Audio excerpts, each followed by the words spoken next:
শব্দে শব্দে মিলে যাবে পথের দিশা। লোহিত সাগর আমি অনেকবার গিয়েছি।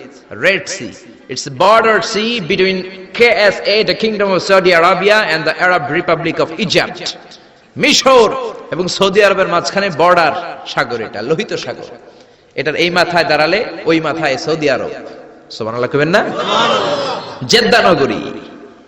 এই লোহিত সাগরে ফেরাউন ডুবে মরেছে। অনেকে বলে নীল নদে ডুবে মরেছে, ভুয়া কথা। আমি ফেরাউনের দেশের মানুষ মিয়া, এই তথ্য আমার কাছ থেকে শুনেন। আমি ফেরাউনের দেশে ছিলাম 5 বছর, নীল নদের পানি খেয়েছি আমি 5 বছর। সরাসরি নীল নদ থেকে নিয়ে খাই নাই। আবার মিশরের সরকার রিফাইনিং করে পরিশোধন করে পাইপলাইনের মাধ্যমে গোটা মিশরে ছড়িয়ে দিয়েছে। নীল নদ লম্বায় সবচেয়ে বড়, আড়াআড়িতে বড় নয়। আপনি ভালো সাঁতার জানলে আড়াআড়ি পাশের দিক থেকে আপনি নীল নদকে ক্রস করে ওদিকে চলে যেতে পারবেন। কিন্তু লম্বা এটা 6695 কিলোমিটার লম্বা, পৃথিবীর সবচেয়ে বড় নদ। এটা জান্নাতের নদ। বিশ্বনবী যখন মেরাজে গেলেন, 2টা নদী সিদরাতুল মুনতাহা থেকে জান্নাতে চলে যায়, আর 2টা নদী জান্নাত থেকে পৃথিবীর দিকে নামে। বিশ্বনবী ডেকে বললেন, জিব্রাইল, যেই 2টা নদী জান্নাত থেকে দুনিয়ায় নামে, এই নদীটার নাম কি? বিশ্বনবী বললেন, একটা ইরাকের ফোরাত নদী, আর একটা হলো আপনার ভাই মুসার দেশ মিশরের নীল নদী। কোন সুবহানাল্লাহ। ফেরাউন বলল, আমি জীবনে মুসারে আসতে দিব না পৃথিবীতে। আল্লাহ বললেন, তোর ঘরে আমি মুসারে বড় করে ছাড়বো। কোন ঠিক কিনা? মুসার মা মুসা আলাইহিস সালামকে সিন্ধুকে করে এই নীল নদে ভাসিয়ে দিয়েছেন। ফেরাউন এই নীল নদে মরে নাই, সে মরেছে লোহিত সাগরে মরে। বিশাল লোহিত সাগরে রাস্তা হয়ে গেল। সাইয়েদনা মুসা আলাইহিস সালাম আল্লাহর শুকরিয়া করে বনি ইসরাইলের মুমিন বান্দাদেরকে নিয়ে, তার কর্মীদেরকে নিয়ে, তার অনুসারীদেরকে নিয়ে, তার সদস্যদেরকে নিয়ে রওনা হলেন। দৌড়াতে দৌড়াতে লোহিত সাগরের এই মাথা থেকে ওই মাথা চলে গেলেন। ফেরাউন ইন দ্য মিন টাইমে চলে এসেছে তার বাহিনী নিয়ে। এসে দেখে মাশাআল্লাহ এত সুন্দর রাস্তা, বিশাল ব্রিজ, চমৎকার শক্ত ব্রিজ। বাঁশ টাস দেওয়া হয় নাই, যে ব্রিজের ভিতরে দেওয়া হয়েছে শক্ত রড। এই ব্রিজ দেখে তো মহা খুশি, মনে হয় যেন ওর বাবার টাকায় ব্রিজ বানানো হয়েছে। সে অর্ডার করলো, march on the bridge, march on my soldiers on the bridge and try to reach মুসাস। আমার এই সামনের ব্রিজটা পার হয়ে যাও, মুসাকে খপ করে ধরে নাও, আল্লাহকে দ্বারা ধরাইতেছি আমি। ফেরাউনের অর্ডার শুনে সেনাবাহিনীরা লেফট রাইট করে মার্চ করতে শুরু করলো। যেতে যেতে ব্রিজের এই মাথা থেকে ফেরাউন সহ সৈনিকেরা যেতে যেতে ব্রিজের মাঝ বরাবর যখন চলে এসেছে, আল্লাহ মুসারে ডেকে বললেন, ও মুসা, অ্যাকশন নেবার মনে চায় কিনা? মুসা নাই বললেন, মনে চায়। অনেক জ্বালাইছে বেয়াদবটা আমারে, ঘুমাইতে দেয় নাই, খাইতে দেয় নাই, খালি হামলা চালায়। এখনো এরকম মুসলমানদের ঘরে ঘরে হামলা আছে না নাই? ঘরে ঘুমাতে পারে না, নিজ এলাকায় থাকতে পারে না, অন্য থানায় চলে যায়, অন্য গ্রামে চলে যায়, রাতের ঘুম নাই, আত্মীয় স্বজনের সাথে দেখা নাই। দুনিয়ার বুকে কষ্ট করে যাও, জান্নাতের দরজা আল্লাহ তোমাদের জন্য খুলে রেখেছে। আল্লাহ বললেন, অ্যাকশন নিবার মন চায় কিনা মুসা? মুসা বললেন, অবশ্যই। আল্লাহ বললেন, অ্যাকশন নিতে চাইলে আর দেরি করা যাবে না, লাঠিটা তোলো। সুবহানাল্লাহ কইবেন না? মুসা আলাইহিস সালাম লাঠি তুললেন। লাঠি তোলার সাথে সাথে লোহিত সাগরের এই মাথা থেকে ওই মাথার বিশাল ব্রিজ, পুরো ব্রিজটাইকে ভ্যানিশ করে দিল কে? আল্লাহ। উদাও, কোনো ব্রিজ নাই, শূন্যের মধ্যে সবগুলো থপাস থপাস করে পানিতে পড়তে শুরু করেছে। ও মিয়া, লোহিত সাগর এটা বাংলাদেশের পদ্মা যমুনার মতো হবে মনে হয়? তাহলে মেঘনা নদীর মতো? ব্রহ্মপুত্র, কপোতাক্ষ নদ, বিশাল বড় সাগর, কোন কুল কিনারা পায় না।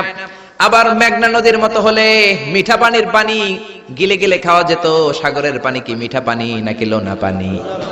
এই সুন্দর ফুল সুন্দর ফল, মিঠা নদীর পানি, আল্লাহ তোমার মেহেরবানি। মিঠা নদীর পানি হলে খেয়ে ফেলতো, কিন্তু লোহিত সাগরের লোনা পানি, লবণ পানি আর খেতে পারে না। এক ঢোক ভিতরে যায়, বমি করে 2 ঢোক ফালায়। খেতে খেতে খেতে খেতে ফেরাউনের পেটটা এত বড় হয়েছে, আজীবন খেয়েছে মানুষের বাড়ির লাউ, অন্যের বাড়ির কদু, অন্যের বাড়ির খাসির রান। আজকে বেয়াদবের বাচ্চাটারে লোহিত সাগরের লবণের পানির মধ্যে চুবায় কে? আল্লাহ। পানি খেতে খেতে পেট এত বড়। এবার হাত তুলে কয়, আমি ভালো মানুষ। কি বলে? আমি ভালো মানুষ, আমি ঈমান আনলাম। বনি ইসরাইলের লোকেরা যার প্রতি ঈমান এনেছে, মুসার রব, হারুনের রব, ওই আল্লাহর ছাড়া আমি কাউরে মানি না। কত ভালো মানুষ দেখছেন? আল্লাহ বললেন no, the time is up, the time is up, I never accept your iman now, এখন তোর ঈমান আমি কবুল করব না। জিবরাইল রে বললেন ওর মাথাটা একটু ঠাইসা ধর, আর একটু জুবা দিয়া আর একটু লোনা পানি খাওয়া। জিবরাইল কিছুই করলেন না, ওইটা তো এমনি শুধু ভাসতেছে, মাথাটা একটু ঠেসে ধরলেন আর কয়েক ঢোক পেটের ভিতরে ঢুকায় দিল কে? আল্লাহ বললেন ফালইয়াউমা নুনাজ্জিকা বিবাদানিকা লিতাকুনা লিমান খালফাকা আয়া। ও ফেরাউন, তুই মরে গেলি কিন্তু তোর লাশকে আমি মারবো না, তোর লাশটা গলবে না, পচবে না, কোনো কীট পতঙ্গ তোরে খাবে না, কোনো তিমি মাছ তোর দেহের মধ্যে তার জিহ্বা লাগাবে না। কিয়ামত পর্যন্ত তোর চাচাতো ভাই খালাতো ভাইদের জন্য তোর দেহটারে আমি শুটকি বানিয়ে রাখলাম। আজও ফেরাউনের লাশটা রয়ে গিয়েছে। আমি নিজ চোখে ফেরাউনের লাশ দেখেছি। মিশরের রাজধানী কায়রোর তাহরির স্কয়ারে তাদের যে মিউজিয়াম, ন্যাশনাল মিউজিয়ামের রয়্যাল মমিস চেম্বারে, আমরা তো আজহারের ছাত্র, ফ্রিতে ঢুকতাম, ফ্রি ঢুকছি, ফ্রি লাশ দেখেছি। পুরো দেহটাকে ব্যান্ডেজ করে রাখা হয়েছে। ফেরাউনের চারদিক দিয়ে আমি ঘুরলাম, এমনি রয়েছে এমনি। আমি কই ফেরাউন চাচা কেমন আছো? কোনো কথা নাই। আমি বললাম আমাদের লিডার মুসারে তুমি কম জ্বালাও নাই, গ্লাসের মধ্যে তুমি আটকানো, যদি তুমি গ্লাসের ভিতরে না থাকতা তোমার ঠ্যাং হাত একটাও থাকতো না। কোন ঠিক কিনা? গোটা বিশ্বের মানুষের ঘৃণা লানত তার উপর। ওই ফেরাউনের মতো এখনো যারা আছে তারা চলে গেল, তাদের প্রতি এরকম ঘৃণা থাকবে। চিল্লায় বলেন ঠিক কিনা? ফেরাউন চলে গিয়েছে, নমরুদ চলে গিয়েছে, কিন্তু ফেরাউনের চেলারা আছে না নাই? নমরুদের চেলারা আছে না নাই? যুগে যুগে ফেরাউন থাকবে, নমরুদ থাকবে, আর তাদের বিরুদ্ধে আপনাদেরকে মুসা আর ইব্রাহিমের ভূমিকা পালন করতে হবে। চিল্লায় বলেন ঠিক কিনা?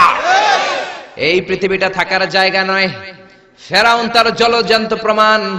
অনেকক্ষণ আমি তাকিয়ে রইলাম জাহান্নামের এই নরক ইট্টার দিকে। শুটকি মানুষ, একটা মানুষ মরে যাওয়ার পরে মাছ যেমনি আমরা শুটকি বানাই, ফেরাউনকে কিয়ামত পর্যন্ত শুটকির মতো বানিয়ে দিয়েছে কে?